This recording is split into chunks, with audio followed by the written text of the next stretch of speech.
You know, life is like a tin of sardines. You open the tin, you get the sardines out, you enjoy life, but there's always a little bit in the corner you can't get out. And don't worry, Mr. Racine. We're not going to let you die. Are we, guys? No. God, this is great. I love it. It's like a leprechaun, and yet also you don't notice he's short, because he's truly a big man. A real woman could stop you from drinking. You have to be a real big woman. I would like to do an outrageous, sexy comedy with Dudley Moore. He's the best. I normally have a T-shirt with the sex symbol emblazoned on it. What's so funny now? I sometimes just think funny things.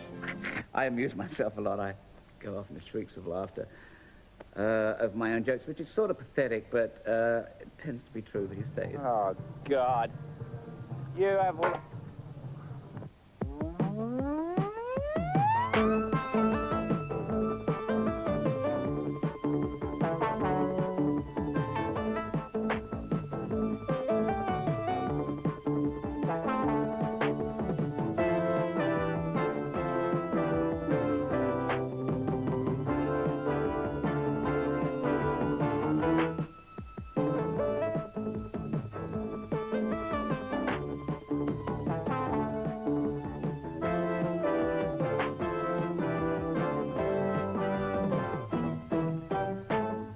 Terrible appetite for silliness and a terrible appetite for gravity.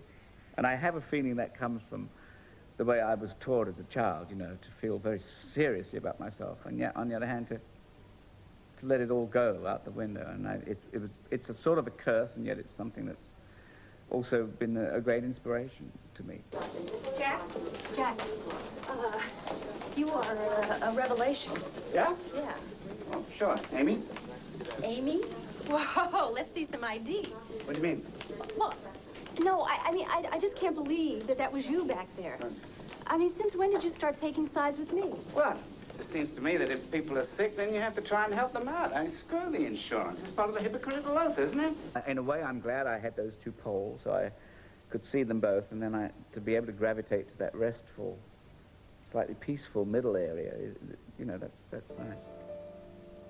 In this edition of Cover Story with Dudley Moore, we visited his California beachfront home to find out how the child prodigy with a clubfoot grew up to become one of the world's funniest sex symbols.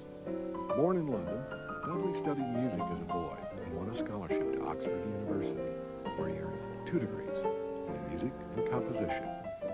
In 1959, Dudley got his big break as a performer in the legendary comedic revue Beyond the Fringe, which led to his teaming up with Peter Cook for a series of memorable television programs and forgettable films. Dudley's movie career was finally launched in Foul Play, followed by Blake Edwards' 10, and the even greater success of Arthur, which firmly established Dudley Moore as an international film star. His latest film is the charming, wacky comedy Father Like Son. Dudley has 3 other passions, his son Patrick, and the restaurant 72 Market Street, which he co-owns with Tony Bill, and of course, his music. He's finally being taken seriously as a musician, which is all he ever wanted. I was born with a clubfoot and spent a lot of time in hospital. I was operated on when I was a couple of weeks old. This is no amazingly different event, you know. I mean, it happens all the time. I think my parents felt very ambivalent about the whole thing.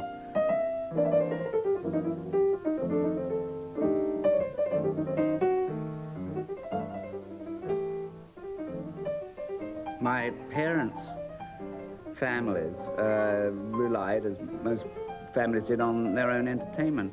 So there was always a piano in the house, and my mother had 8 brothers and sisters, and they all played the violin or sang or played the piano. So in my house, there was a piano, a rather beaten-up affair, but one that I gravitated towards and one that sort of fascinated me. I loved to sing, and